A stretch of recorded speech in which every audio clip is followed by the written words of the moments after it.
El juego es la arquitectura. El juego es una acción, libre y liberadora, mientras que los juegos tienen reglas y condiciones.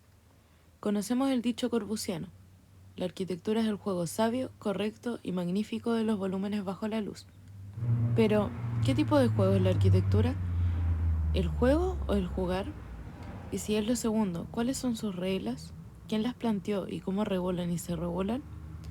Hubo una época en que se pensaba que las reglas, y no solo las del juego arquitectónico, eran inmutables, firmes o eternas.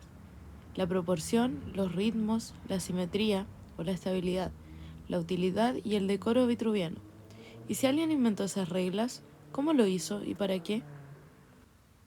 Si el juego de la arquitectura es similar a los juegos de lenguaje tal como se ha planteado, habría que establecer en principio que esas reglas no pueden ser privadas o subjetivas, que el sentido de las reglas, o más bien, la posibilidad de que las reglas hagan sentido, depende de una comunidad de hablantes que más que aceptarlas, las practica. El significado de las palabras no es otra cosa que su uso. Son herramientas cuya capacidad es la de hacer algo al ser usadas. Por otro lado, deberíamos también pensar que las reglas no hacen al juego, sino se hacen con el juego, algo así como formaciones retroactivas.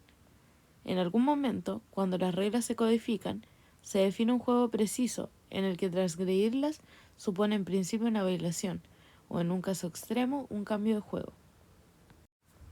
Frank Lloyd Wright aprendió a hacer arquitectura jugando y acaso pudo haber suscrito la famosa frase de Le Corbusier. En 1876, cuando tenía 9 años, su madre visitó la exposición del centenario de Filadelfia y le compró un bloque de madera que era un juego y un juguete inventado por un pedagogo alemán, quien estableció su filosofía de la educación a partir de la idea de que los primeros años debían basarse en los juegos naturales, cuando las mentes de los niños se pueden canalizar a los caminos del aprendizaje. El mismo Wright escribió en su autobiografía acerca de aquel juego: era un pequeño mundo interior de forma y color estaba al alcance de pequeños dedos. Era algo que la invención debía capturar y usar para crear.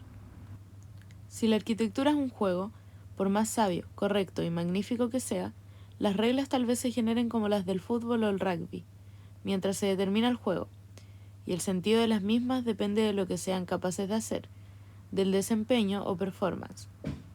Estas reglas establecen códigos, y sólo así es posible valorar si el juego es correcto o no. Pero los códigos, ya sea en general o de los juegos, se rompen, se quiebran o se doblan.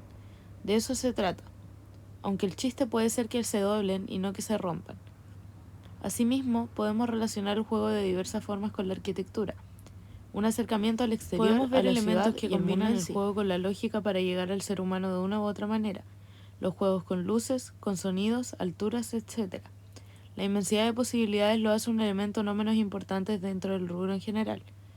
La arquitectura acompaña siempre al ser humano, similar al juego.